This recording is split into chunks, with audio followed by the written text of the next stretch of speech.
तो फिर से स्वागत है आप लोग का हमारे YouTube चैनल में। तो आज के इस वीडियो में क्लास 10th का ज्योग्राफी यानी कि भूगोल का जो सेकंड चैप्टर है, दूसरा चैप्टर है जिसका नाम है मृदा संसाधन यानी कि मिट्टी संसाधन। तो जैसा कि हम लोग इस चैप्टर को बहुत ही अच्छे से डिटेल में कॉन्सेप्ट के साथ डिस्कशन करते हुए आपके मैट्रिक परीक्षा को ध्यान में रखते हुए जो मोस्ट इंपॉर्टेंट टॉपिक है उसको डिस्कशन करते हुए आगे बढ़ रहे हैं। और यह वीडियो नंबर आपका 4 है। इसके पहले मैंने इस चैप्टर के 3 वीडियो जो है अपलोड कर दिए हैं और मोस्ट इंपॉर्टेंट जो बातें हैं, टॉपिक्स है, उनको ध्यान में रखते हुए सारा वीडियो जो है मैंने बनाया है। और इसमें भी हम लोग बहुत ही महत्वपूर्ण टॉपिक जो आपके मैट्रिक परीक्षा के दृष्टिकोण से इंपॉर्टेंट है, ऑब्जेक्टिव और सब्जेक्टिव दोनों के दृष्टिकोण से यहाँ पे हम लोग बहुत ही इंपॉर्टेंट टॉपिक लेकर आए हैं। और इस वीडियो में हम लोग मृदा क्षरण यानी कि मिट्टी का कटाव कैसे होता है, आपसे एग्जाम में क्वेश्चन 2 नंबर का पूछेगा कि मृदा क्षरण से आप क्या समझते हैं, तो उसको हम लोग इस वीडियो में डिस्कशन करेंगे। मृदा संरक्षण से है ना आपका क्वेश्चन पूछा जाता है कि मृदा संरक्षण से आप क्या समझते हैं, है ना, इसके उपाय क्या क्या हैं, यानी कि मृदा संरक्षण मतलब मिट्टी को बचाने का उपाय क्या क्या है, ये आपका एग्जाम में क्वेश्चन पूछता है। तो हम लोग बात करेंगे मृदा संरक्षण क्या होता है ना, मृदा संरक्षण के विभिन्न विभिन्न उपाय क्या हैं, है ना, और कुछ ऐसी कृषि की पद्धतियां हैं, है ना, जिससे मिट्टी का बचाव होता है। तो उन कृषि पद्धतियों के बारे में पढ़ेंगे, क्योंकि कृषि पद्धति कुछ कुछ जो है जैसे सोपानी कृषि जिसको समोच्च कृषि या सीढ़ीनुमा खेती कहते हैं, ये आपका 2 नंबर का कभी कभी पूछ लेता है कि सोपानी कृषि से आप क्या समझते हैं, या क्वेश्चन पूछेगा समोच्च कृषि से आप क्या समझते हैं, ऐसे करके 2 नंबर का क्वेश्चन पूछता है। तो इसको बहुत अच्छे से डिटेलिंग करेंगे, है ना, इतना खत्म करने के बाद ये वाला तीनों का डिटेलिंग आपका करेंगे, है ना। फिर झूम कृषि का नाम सुने ही होंगे, है ना, तो झूम कृषि क्या होता है ऐसे 2 नंबर का पूछ लेता है। फसल चक्र क्या होता है ना, ये सब खेती करने की कृषि की कुछ पद्धतियां हैं। कभी कभी यही सब क्या करता है 2 नंबर का कभी कभी कोई ना कोई पूछ लेता है, ठीक है। तो चलिए बात करते हैं पहला टॉपिक मृदा क्षरण, जिसको कहते हैं मिट्टी का कटाव या क्षरण, मिट्टी का क्षरण। क्षरण का मतलब क्या होता है, बर्बादी, है ना, दोहन कह सकते हैं, मिट्टी का दोहन, है ना। तो क्वेश्चन एग्जाम में आपका पूछेगा कि मृदा क्षरण से आप क्या समझते हैं, 2 नंबर का पूछेगा मृदा क्षरण से आप क्या समझते हैं। तो मृदा क्षरण होता कैसे है, आप ध्यान से सुनेंगे, देखिए सारी बातें यहाँ पे लिखा हुआ है ना, शॉर्ट में ही लिखे हैं, लेकिन आप मेरी बातों को आप ध्यान से सुनेंगे तो पूरा समझ जाएंगे। और जब आप चीज़ों को समझ जाएंगे तो आप बहुत अच्छे से लिख सकते हैं, ठीक है। तो मृदा क्षरण कैसे होता है, मृदा का मिट्टी का बर्बादी कैसे होता है। तो क्या होता है, कभी कभी बहुत तेज आंधी हवा चलता है, तो हवा चलने से क्या होता है, खेत में का जो ऊपरी परत होता है, मिट्टी का जो ऊपरी परत होता है वो क्या होता है, उड़िया जाता है, उड़िया करके, है ना, एक जगह से दूसरी जगह चला जाता है, ठीक है। तो उस खेत का क्या होता है, उस जगह का जो मिट्टी है उसकी उपजाऊ शक्ति घट जाती है। या कभी कभी बाढ़ आ जाता है ना, तो जो ढलान वाला भूमि होता है, जमीन होता है ना, बाढ़ आने के कारण क्या करता है, वहाँ के जो उपजाऊ वाली भूमि है उसको क्या करता है, बहा करके कहीं और लेकर चला जाता है। तो वहाँ की उपजाऊ शक्ति, उस मिट्टी की उपजाऊ शक्ति क्या हो जाती है, कमजोर हो जाती है, ठीक है। या आपका कभी कभी क्या होता है, बहुत अधिक वर्षा होता है, वर्षा होने से भी क्या होता है, जो ढलान वाले भूमियाँ होती है, जमीन होती है, वहाँ की जो उपजाऊ भूमि होती है वो क्या होती है, वहाँ से मिट्टी लुढ़क करके, है ना, ढल करके कहीं गड्ढे उड्ढे में चले जाते हैं, तो वहाँ की उपजाऊ शक्ति कमजोर पड़ जाती है।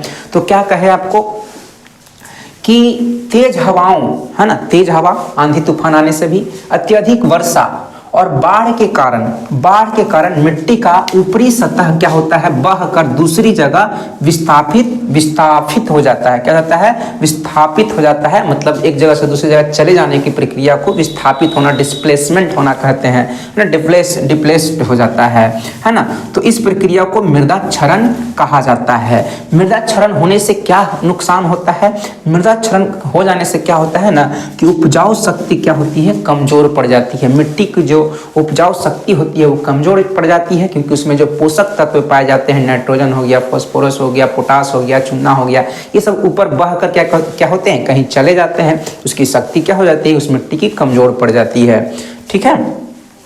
तो आप मिट्टी का मृदा क्षरण समझ गए होंगे कि तेज हवाओं, है ना, अत्यधिक वर्षा और आपका है ना अत्यधिक वर्षा हो गया, बाढ़ है, इन सभी कारणों से क्या होता है मिट्टी की ऊपरी सतह, भूमि की ऊपरी सतह क्या हो जाती है आपका एक जगह से दूसरे जगह विस्थापित हो जाती है, जिसके कारण क्या हो जाता है ना मिट्टी का निम्नीकरण हो जाता है, मिट्टी की उपजाऊ शक्ति कमजोर पड़ जाती है। तो इस पूरे प्रक्रिया को मृदा क्षरण कहा जाता है। ठीक है, तो ये 2 नंबर का पूछेगा तो ऐसे आप बता सकते हैं। फिर है मृदा संरक्षण। मृदा संरक्षण का मतलब क्या हो गया, मृदा को बचाव, मृदा का मिट्टी का बचाव, है ना, कैसे मिट्टी को बचाएंगे। तो मृदा संरक्षण का मतलब ये होता है ना, आपसे क्वेश्चन यहाँ से पूछेगा कि मृदा संरक्षण से आप क्या समझते हैं, है ना, मृदा संरक्षण के उपाय क्या क्या हैं, ऐसे करके क्वेश्चन आपसे पूछेगा 2 नंबर का। ठीक है, तो मिट्टी के कटाव तथा भूमि निम्नीकरण। भूमि निम्नीकरण का मतलब क्या हो गया कि मिट्टी की जो उपजाऊ शक्ति है वो कमजोर पड़ जाना, उसमें जो पोषक तत्व होते हैं तरह तरह के वो कम हो जाना को प्रक्रिया को क्या कहते हैं, भूमि का निम्नीकरण होना कहते हैं। तो मिट्टी के कटाव तथा भूमि निम्नीकरण से मिट्टी की उर्वरता में कमी को रोकने के लिए, है ना, मिट्टी के जो उर्वरता है उसकी कमी को रोकने के लिए, है ना, जो प्रक्रिया है वो क्या कहलाता है, मृदा संरक्षण कहलाता है ना। मिट्टी के कटाव, क्या बोले, मिट्टी के कटाव तथा भूमि निम्नीकरण से मिट्टी की उर्वरता में कमी को रोकने की प्रक्रिया को क्या कहा जाता है, मृदा संरक्षण कहा जाता है ना। मिट्टी का निम्नीकरण ना हो, मिट्टी का कटाव ना हो, है ना, तो इसको रोकने के लिए जो उपाय है, जो प्रक्रिया है ना, उसी को क्या कहा जाता है, मृदा संरक्षण कहा जाता है। तो इस तरह से आप समझ गए हो कि मृदा संरक्षण क्या होता है। और यहाँ पे एक क्वेश्चन आपका ऑब्जेक्टिव में पूछा जाता है, ठीक है, कि मृदा संरक्षण के लिए जो है, मिट्टी के संरक्षण के लिए, है ना, देश में जितनी तरह की मिट्टियां पाई जाती है उन मिट्टियों के बचाव के लिए, संरक्षण के लिए विभिन्न प्रकार की योजना बनाने के लिए एक बोर्ड का गठन किया गया, जो आपके ऑब्जेक्टिव क्वेश्चन के रूप में एग्जाम में पूछा जाता है ना। इसका नाम है केंद्रीय मृदा संरक्षण बोर्ड, है ना। इसका स्थापना 1953 में 1953 में हुआ था। तो आपसे ऑब्जेक्टिव में पूछेगा कि केंद्रीय मृदा संरक्षण बोर्ड का गठन कब हुआ था, तो 1953 याद रखेंगे। ठीक है, फिर आपका है मृदा संरक्षण के विभिन्न उपाय निम्नलिखित हैं, यानी कि मिट्टी को बचाने के लिए, मिट्टी के कटाव को रोकने के लिए, मिट्टी का निम्नीकरण को रोकने के लिए क्या क्या उपाय हो सकता है ना।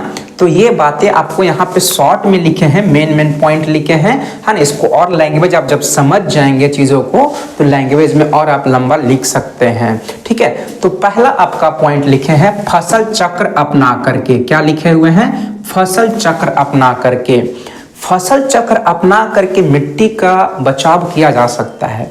फसल चक्र में क्या होता है कि जब हम लोग क्या करते हैं, साल में हम लोग लगभग 2 तरह के खाद्य फसलों को उपजाते हैं, एक मुख्य रूप से धान, दूसरा आपका गेहूं, है ना। तो इन दोनों के बीच में क्या किया जाता है ना, धान और गेहूं जो रबी फसल और खरीफ फसल है, खरीफ फसल में आपका आ जाता है धान आ जाता है मुख्य रूप से, रबी फसल में आपका गेहूं आ जाता है। बातों को आप ध्यान से सुनेंगे तो आपको बहुत ही कुछ मतलब सीखने को मिलेगा। तो खरीफ और रबी फसलों के बीच में, है ना, कुछ दलहनी पौधों को लगा दिया जाता है ना। दलहनी पौधों को लगा देने से क्या हो जाता है ना कि मिट्टी में जो नाइट्रोजन तत्व की मात्रा होती है वो पर्याप्त मात्रा में आ जाती है दलहनी पौधों के लगाने से, क्योंकि दलहनी पौधों के जड़ों में जो है राइजोबियम नामक एक जीवाणु पाया जाता है जो क्या करता है, नाइट्रोजन की वहां पे कहीं ना कहीं उपस्थिति को बरकरार रखता है। ठीक है, तो फसल चक्रण में करने से क्या होती है, ऐसा करने से, फसल चक्र अपनाने से मिट्टी की जो उपजाऊ शक्ति है वो क्या हो जाती है, फिर से लौट आती है ना। 2 खाद्य फसलों के बीच में, खरीफ और रबी के बीच में, है ना, फसल चक्र कुछ दलहनी पौधों को लगा देने से क्या हो जाता है, मिट्टी की उपजाऊ शक्ति बनी रहती है। तो इस प्रक्रिया को क्या कहा जाता है, फसल चक्र कहा जाता है। सबको हम अलग अलग से लिख देंगे, ठीक है। तो यानी कि फसल चक्र अपना करके हम मिट्टी का संरक्षण, मृदा का संरक्षण कर सकते हैं। तो पहला बात आपका क्लियर हुआ। दूसरा, खाद एवं उर्वरक का उपयोग करके, सही बात है, खाद है ना, आपका कंपोस्ट हो गया, घरेलू कंपोस्ट हो गया, जैसे गोबर हो गया, है ना, घर के साग सब्जी हो गए, है ना, जो बेकार अपशिष्ट पदार्थ है उसको क्या करते हैं, खेतों में डाल देते हैं, तो उससे जैविक पदार्थ का मात्रा क्या रहता है, बढ़ जाता है। ठीक है, तो वो क्या हो जाती है, मिट्टी थोड़ा उपजाऊ हो जाती है। तो खाद डाल के या विभिन्न तरह के उर्वरक आते हैं, फर्टिलाइजर आते हैं, जैसे आपका पोटास हो गया, यूरिया हो गया, है ना, सब खेतों में डाला जाता है, जिससे क्या हो जाता है, उसकी उपजाऊ शक्ति बढ़ जाती है। ठीक है, फिर आपका वृक्षारोपण करके, अब देखिए वृक्षारोपण करके मृदा संरक्षण को कैसे मतलब बरकरार रखा जा सकता है, मिट्टी को कैसे बचाया जा सकता है वृक्षारोपण करके, है ना, सोच के आप बताइए। तो देखिए, वृक्ष लगाने से, वृक्षारोपण करने का मतलब क्या, पौधे चारों तरफ जो है, खेतों के मेड़ जो होते हैं, क्यारियां जो होती है, उसके चारों तरफ क्या करेंगे, पौधे लगा करके, पौधारोपण करके, वृक्षारोपण करके क्या करेंगे ना, कि पौधे लगाने से क्या होते हैं, उसके जड़ चारों तरफ फैलते हैं, फैलने से क्या करता है, वो आसपास की मिट्टी को क्या करता है, पकड़ के रखता है। तो बाढ़ आए, आंधी आए, तूफान आए, तो वहाँ की मिट्टी जो का जो सतह होता है, मिट्टी जो होता है, वहाँ का मिट्टी बह करके एक जगह से दूसरी जगह नहीं जा पाता है, वहाँ की मिट्टी वहीं पे स्थिर रहती है। तो वृक्षारोपण करने से ये फायदा होता है। ठीक है, मतलब वहाँ की मिट्टी वहीं पे बरकरार रहती है वृक्षारोपण करने से। फिर आपका तीसरा पॉइंट में लिखे है स्थानांतरित कृषि पर रोक लगाकर। स्थानांतरित कृषि पर रोक लगाकर का मतलब क्या है, स्थानांतरित कृषि कहा जाता है कर्तन एवं दहन कृषि को, कर्तन एवं दहन कृषि, जिसको झूम कृषि के नाम से भी जाना जाता है ना। इसमें लोग क्या करते हैं स्थानांतरित कृषि में, है ना, मुख्य रूप से ये पहाड़ी क्षेत्रों में इस तरह की खेती की जाती है, घुमंतू लोगों द्वारा की जाती है।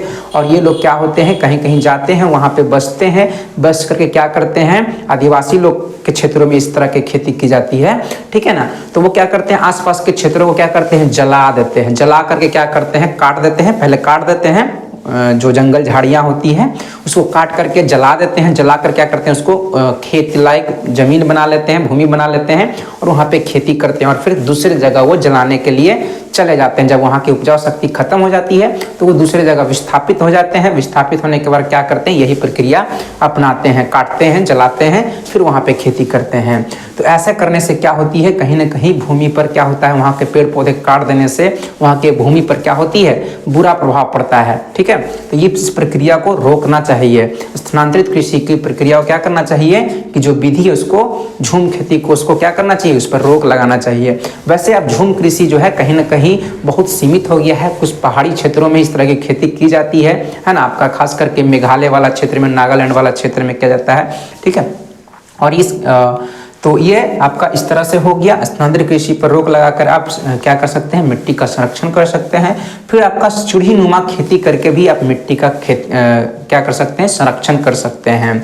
सीढ़ी नुमा खेती भी कहाँ किया जाता है, आपका पहाड़ी ढलानों पर किया जाता है। कहाँ किया जाता है, पहाड़ी ढलानों पर किया जाता है। पहाड़ी ढलानों पर क्या होता है, आपका सीढ़ी बना कर क्या करते हैं कि सीढ़ीनुमा खेत बना करके, पहाड़ी ढलान जो होते हैं, मान लीजिए कैसे ढलान है, तो इस पर क्या करते हैं, खेत बनाते हैं, छोटे छोटे क्या करते हैं, है ना, इस तरह से किनारे में खेत बनाते हैं। ठीक है, तो सीढ़ीनुमा खेती करके भी क्या कर सकते हैं कि मिट्टी का जो कटाव है, मिट्टी जो बहकर, मान लीजिए कि ढलान ऐसी छोड़ देंगे, मतलब कि ऐसी फ्लैट रहेगा, ठीक है, ऐसी स्लोप रहेगा, तो क्या होगा, मिट्टी यहाँ का पानी नहीं डालेंगे तो बह जाएगा, लेकिन थोड़ा सा क्या करेंगे, खेत टाइप का बना देंगे, वहाँ पे समतल कर देंगे, तो वहाँ की मिट्टी जो है कहीं ना कहीं वहीं पर रुके रहेगी, है ना, उस पर थोड़ा पानी डालेंगे तो वहाँ पे पानी जमा हुआ रहेगा। ठीक है, कुछ पौधारोपण कर देंगे तो और वहाँ की मिट्टी को पकड़ के रखे रहेगा। तो कहीं ना कहीं सीढ़ीनुमा खेती जो है करने से मिट्टी का संरक्षण बरकरार रहता है, मिट्टी जो बचा रहता है। और सीढ़ीनुमा खेती खास करके आपका पहाड़ी क्षेत्रों में ही देखने को मिलता है। खास करके सीढ़ीनुमा खेती जो है आपका, जिसको समुच खेती कृषि या आपका सोपानी कृषि के नाम से भी जाना जाता है, या आपका उत्तराखंड वाले क्षेत्र में, उत्तराखंड राज्य में ज़्यादातर आपको देखने को मिलता है। फिर सिंचाई की उचित व्यवस्था करके भी क्या किया जा सकता है, आप मृदा संरक्षण कर सकते हैं। सिंचाई का उचित व्यवस्था करने का मतलब क्या, मान लीजिए कोई खेत में पानी रह गया, बहुत लंबे समय तक पानी रह गया, तो कुछ ऐसी विधियां होनी चाहिए कि वहाँ की पानी को क्या किया जाए, निकाल दिया जाए। नहीं तो बहुत लंबे समय तक उसमें पानी भरकर खेत में रहने से, है ना, क्या होता है, वहाँ की पोषक तत्व जो खेत का होता है वो क्या होता है, मरने लगता है ना। तो वाटर लॉगिंग जिसको कहते हैं कि खेत में बहुत लंबे समय तक पानी भी नहीं रहना चाहिए। ठीक है, इससे क्या होता है, उसके जो खेत में मिट्टी में जो पोषक तत्व है उसमें बुरा प्रभाव पड़ता है। ठीक है, तो सिंचाई का एक उचित व्यवस्था करना चाहिए जिससे मिट्टी की जो अपनी जो शक्ति है वो बरकरार रहे। ठीक है, तो इन सभी प्रक्रियाओं से हम लोग क्या कर सकते हैं, मिट्टी का संरक्षण कर सकते हैं। फिर आपका है वृक्षों की अंधाधुंध कटाई पर रोक लगाकर, सही बात है, हमें क्या करना चाहिए, वृक्षों की कटाई पर रोक लगाना चाहिए। इसके लिए जो है आपका ना चिपको आंदोलन आप लोगों ने सुना होगा। ठीक है, चिपको आंदोलन आपको है ना 1 वाले चैप्टर में पढ़ना है, डिटेल में पढ़ना है, एग्जाम में पूछा जाता है। तो इसके लिए भारत में जो है आपका एक समय में वनों की कटाई पर रोक लगाने के लिए एक चिपको आंदोलन भी चलाया गया था। तो कहीं ना कहीं अभी आधुनिक समय में क्या हो रहा है, वनों की कटाई बहुत ज़्यादा हो रहा है। ठीक है, औद्योगिकरण हो रहा है, शहरों का विकास हो रहा है, जनसंख्या बढ़ रहा है, तो वनों की कटाई बहुत ज़्यादा हो रही है। तो कहीं ना कहीं हमें क्या करना चाहिए, वृक्षों को कटने से रोकना चाहिए, क्योंकि ये क्या करते हैं, वृक्ष जो होते हैं, पौधे हों चाहे वृक्ष हो, छोटे बड़े कुछ भी हों, तो वो आसपास की मिट्टी को क्या करता है, पकड़ के रखता है। तो कहीं ना कहीं पेड़ पौधे बहुत लाभदायक होते हैं, है ना, मृदा के संरक्षण में। तो इसको क्या करना चाहिए, कटने से हमें बचाना चाहिए। अब हम लोग बात करेंगे कुछ कृषि पद्धति के बारे में।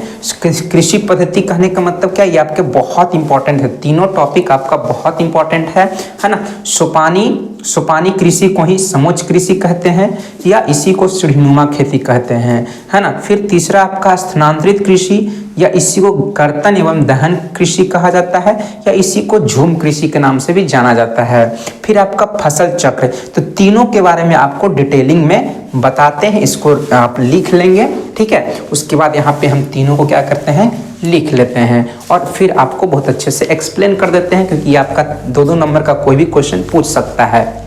चलिए अब बात करते हैं आपका, जैसा कि बताए थे, सोपानी कृषि यानी कि समोच्च कृषि क्या होता है, आपका दहन एवं कर्तन कृषि क्या होता है, या कहें कर्तन एवं दहन कृषि क्या होता है, यानी जिसको झूम कृषि कहा जाता है, फसल चक्र, इन तीनों को डिटेल में देखेंगे आप। ठीक है, क्योंकि आपके एग्जाम में 2 नंबर का कोई भी क्वेश्चन आ सकता है कि झूम कृषि से आप क्या समझते हैं, आपका झूम कृषि, उसके अलावा सोपानी कृषि से क्या समझते हैं, फसल चक्र क्या होता है, इस तरह से करके क्वेश्चन आपका एग्जाम में पूछता है। इसलिए यहाँ पे तीनों को हम लोग डिटेलिंग करेंगे।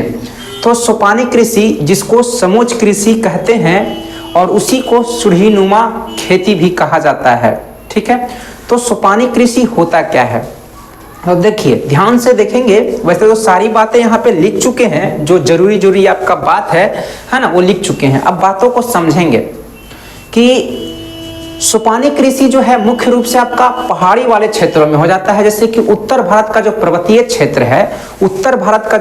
क्षेत्र है, जैसे कि आपका उत्तराखंड हो गया, हिमाचल प्रदेश हो गया, है ना, आपका इधर देख लिया जाए पूर्वोत्तर भारत में भी पर्वतीय क्षेत्र है, तो इधर भी आपको देखने को मिलता है। तो जो पहाड़ी ढलान होते हैं जिसको घाटी कहते हैं, घाटी क्या होता है, इस तरह से होता है ना, इसे पर्वत होता है, इस तरह से भी कह सकते हैं। ठीक है, तो ये जो ढलान वाला क्षेत्र होता है, इसी पर क्या कहता है, खेत जो बनाया जाता है वो सीढ़ी की तरह बनाया जाता है। किस तरह से बनाया जाता है, सीढ़ी की तरह बनाया जाता है, और सीढ़ी की तरह बना करके खेती करने की इस प्रक्रिया को ही क्या कहा जाता है, सीढ़ीनुमा खेती कहा जाता है, या सोपानी कृषि कहा जाता है, या समोच्च कृषि कहा जाता है। इस प्रकार की खेती जो है आपको याद रखना है, उत्तराखंड में सोपानी कृषि प्रसिद्ध है। कहाँ, उत्तराखंड में प्रसिद्ध है, और ऐसे करने से मिट्टी की जो उपजाऊ शक्ति है वो बरकरार रहता है, बना हुआ रहता है। तो देखिए जो बात आपको बताया वही बात लिखा हुआ है। पर्वतीय क्षेत्रों में ढलान वाले भूमि पर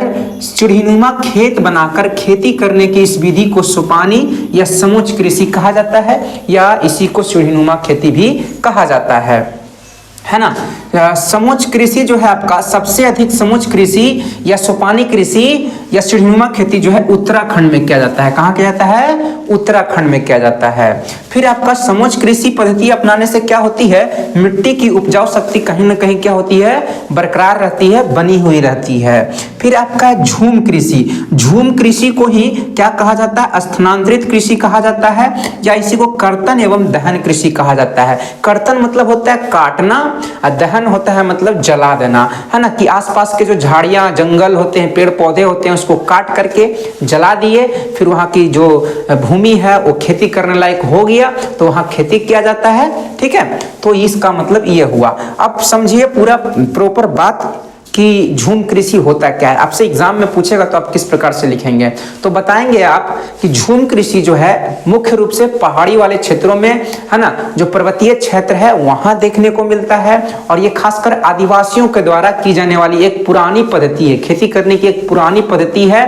ना, जिसमें ये लोग क्या करते हैं ना कि जहां ये लोग जाते हैं, है ना, घुमंतु लोग होते हैं, स्थानांतरित कृषि जो है खासकर घुमंतु लोग करते हैं, आदिवासी लोग करते हैं। ये लोग जहां बसते हैं, अपना जहां बस्ती बनाते हैं, वहां के आसपास के क्षेत्र में जो जंगल झाड़ी होते हैं, पेड़ पौधे होते हैं, है ना, एक जगह बना लेते हैं, वहां के जंगल झाड़ी वो पौधों को काट काट के क्या करते हैं, जला देते हैं। जलाने के बाद क्या करते हैं कि वहां पे क्या करते हैं, खेती करते हैं। कुछ समय बाद क्या करते हैं, खेती करते हैं, फसल को उपजाते हैं, और उपजाते उपजाते जब वहाँ की उपजाऊ शक्ति उस खेत की, उस मिट्टी की कमजोर जाती है, उसमें अच्छे फसल नहीं उत्पादित होते हैं, तो वो लोग क्या करते हैं, कहीं और बस जाते हैं, कहीं दूसरे जगह जाकर चले जाते हैं, और वहाँ पे यही प्रक्रिया फिर से अपनाते हैं। वहाँ के जंगल झाड़ियों को काटते हैं, काट करके क्या करते हैं, जलाते हैं, फिर वहाँ पे खेती करते हैं। यही प्रक्रिया वो लोग अपनाते चले जाते हैं। ठीक है, तो यही प्रक्रिया जो है खेती करने की, यही विधि को क्या कहा जाता है, झूम कृषि कहा जाता है, या कर्तन एवं दहन कृषि कहा जाता है, या स्थानांतरित कृषि कहा जाता है। तो क्या लिखे हुए हैं ध्यान देंगे, इस कृषि पद्धति में पहाड़ी क्षेत्रों में रहने वाले आदिवासी लोग अपने निवास के आसपास की भूमि के पास जो उपस्थित जंगल झाड़ी होते हैं, है ना, उसको काट करके उसमें आग लगा देते हैं, फिर उसमें खेती करते हैं। तो खेती करने की इस विधि को क्या कहा जाता है, कर्तन एवं दहन, या इसी को झूम कृषि के नाम से जाना जाता है। ठीक है, तो ये हो गया आपका झूम कृषि हो गया। और झूम कृषि जो है सबसे ज्यादा आपका मेघालय का नाम याद रखेंगे। मेघालय एक पूर्वोत्तर भारत का राज्य है ना, दुनिया में सबसे ज्यादा वर्षा यही होता है मेघालय, जहाँ की राजधानी शिलोंग है। मेघ मतलब मेघालय, ठीक है, मेघ का मतलब क्या होता है, वर्षा होता है।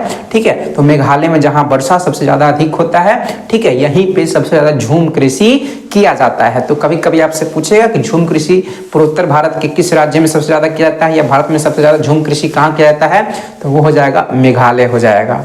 ठीक है, और समुच कृषि सबसे ज्यादा कहाँ किया जाता है, आपका उत्तराखंड में किया जाता है। ठीक है, अब बात करते हैं तीसरा हम लोग का है फसल चक्र। फसल चक्र एकदम बहुत इंपॉर्टेंट है। फसल चक्र क्या होता है, यहाँ तो स्पष्ट आप सब कुछ लिखा हुआ है ना। फसल चक्र जो है अपनाने से कहीं न कहीं मिट्टी की जो उपजाऊ शक्ति होती है वो बरकरार रहती है, बनी हुई रहती है। ठीक है, कैसे कि फसल चक्र में के अकॉर्डिंग हम लोग करते क्या है कि जो दो प्रमुख फसलें हैं, आपका खाद्यान्न फसल है ना, रबी और खरीफ फसल। रबी यानी कि गेहूं, खरीफ यानी कि आपका धान फसल। ठीक है, तो रबी और खरीफ फसलों के बीच में कुछ जो बीच का जो समय होता है ना, उसमें कुछ दलहनी पौधे लगाए जाते हैं, जैसे कि चना हो गया, आपका मूंग हो गया, मसूर हो गया, है ना, मटर हो गया, ये सब दलहनी पौधे हैं। ये पौधा लगाने से क्या होता है ना कि इसके जड़ में एक राइजोबियम नाम का एक जीवाणु पाया जाता है, जो कहीं ना कहीं क्या करता है, मिट्टी में जो है पौधों में मिट्टी में नाइट्रोजन की उपस्थिति को क्या करता है, वापस ला देता है, फिर से ला देता है।